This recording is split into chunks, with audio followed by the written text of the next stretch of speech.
تو بھی اصول پہ عمل کرنا تاکہ ہمارا بھی ملک اچھا ہو جائے.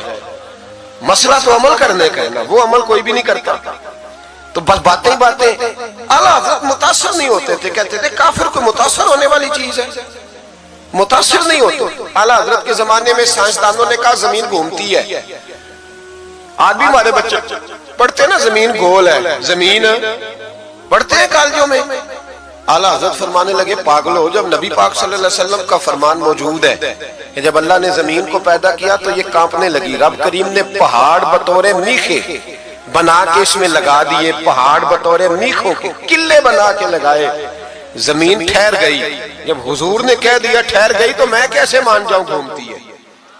ہم نبی پاک کی بات مانیں گے کہ سائنسدان کی بات مانیں گے؟ اعلیٰ حضرت نے پوری کتاب لکھی ہے زمین ساکن ہے اور 521 دلائل دیے، قرآن کی آیات بھی، احادیث بھی، اور سائنسدانوں کا جواب سائنسدانوں کی زبان میں.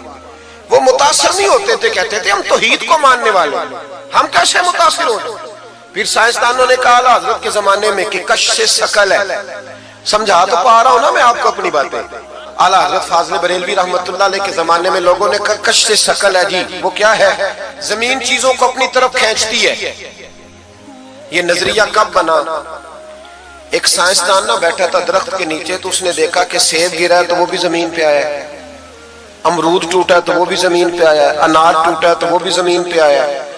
تو کہنے لگا زمین میں کشش ہے، ہر شے کو کھینچتی ہے، اور کشش ثقل کا نظریہ بن گیا. اعلیٰ حضرت رحمت اللہ علیہ تک جب بات پہنچی تو آپ فرمانے لگے سائنسدان پاگل ہو گئے. سائنسدانوں کی جو اچھی بات ہوگی وہ مانی جائے گی، لیکن جو بات درست نہیں ہوگی وہ تسلیم نہیں کی جائے گی.